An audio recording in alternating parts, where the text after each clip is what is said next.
Asteroid के नाम से जाना जाता है। इसे बिहार के मुख्यमंत्री को भी सौंपा गया था, वो इसे म्यूजियम में रखवा दिए थे इस उल्कापिंड को। वर्तमान समय में जिस पृथ्वी पर हम रह रहे हैं उस पर कभी डायनासोरों का राज था। अगर वो नहीं मरते तो हमारे जीने के लायक पृथ्वी नहीं होती। तो आज पृथ्वी हमारे जीने के लायक है इसी उल्कापिंड के कारण है। इसका नाम था इजिप्टा। ये बहुत ही दूर से आ रहा था। ये इजिप्टा मंगल और बृहस्पति की कक्षा में था और आपस में टकराने से इसका डायरेक्शन बदला, मंगल खींच के आगे चला गया और ये सीधे आके गिरा था पृथ्वी के ऊपर। आप यहाँ देखेंगे तो ये उल्कापिंड आ रहा है, यहाँ पे गिरेगा तो इसके कई टुकड़े इधर हवा में बिखरेंगे और पूरे पृथ्वी पर ये भूचाल ला के रख देगा ये उल्कापिंड। ऐसी ही घटना हुई थी जब डायनासोर खत्म हुए थे, ये हवा में पूरा फैल गया था। ये आज से लगभग 6 करोड़ साल पहले ये इजिप्टा नामक इतना बड़ा उल्कापिंड गिरा और इसने पूरे पृथ्वी का स्वरूप ही बदल दिया। ये वर्तमान मैक्सिको के पास गिरा था। जो मैक्सिको जो देख रहे हैं यहाँ पर, ये मैक्सिको की खाड़ी के पास वर्तमान समय में गिरा था और पूरी तरह से तबाही ला दिया था। यह जैसे ये पृथ्वी पर गिरा इतना बड़ा था कि ये जल के खत्म ही नहीं हुआ।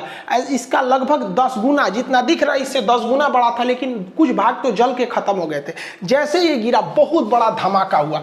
इतना बड़ा धमाका था कि यह धमाका लगभग 20 हाइड्रोजन बम के बराबर था। सोचिए, एटम बम नहीं, हाइड्रोजन बम के बराबर यह धमाका था। और इस धमाके के कारण पृथ्वी का जो ऊपरी परत था वो विस्फोट करके उड़ गया। अब आप बताइए, कोई बिल्डिंग उड़ती है तो उसके तो ईंट पत्थर पूरे स्टोन भी बिखर जाते हैं और इसके पत्थर वगैरह हवा में उड़ गए। और जब ये हवा में उड़े तो जब वापस आए तो वो इतनी स्पीड में आए, उसका टेम्परेचर इतना ज्यादा हो गया था कि जो उड़ने वाले डायनासोर थे उनको तो वो हवा में ही मार दिया। और यहाँ का टेम्परेचर हो गया 200 डिग्री सेल्सियस। और इस एरिया के जितने डायनासोर थे, यहाँ के एरिया के, वो सारे डायनासोर मारे गए। लेकिन ये तबाही का केवल एक ट्रेलर था, असली तबाही तो इसके बाद शुरू हुई।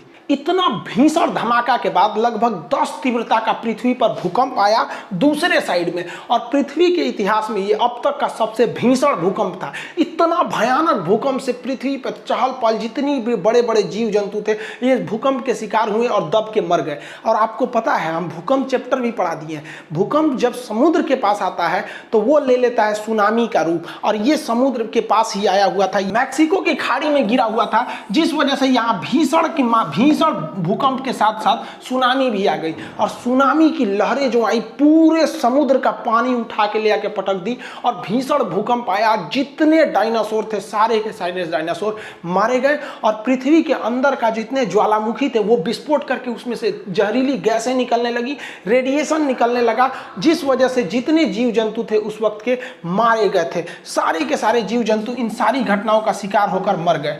जो बच गए थे बड़े जीव जंतु वो भूखमरी से मर गए, क्योंकि पृथ्वी पर अब खाने के लिए कुछ बचा ही नहीं था। बचे तो केवल छोटे जीव जंतु जैसे चूहे वगैरह, जो कहीं छुप के बैठ सकते थे, थोड़ा बहुत खा के जी सकते थे। और उसके बाद धीरे धीरे मानव का आगे विकास हुआ। जब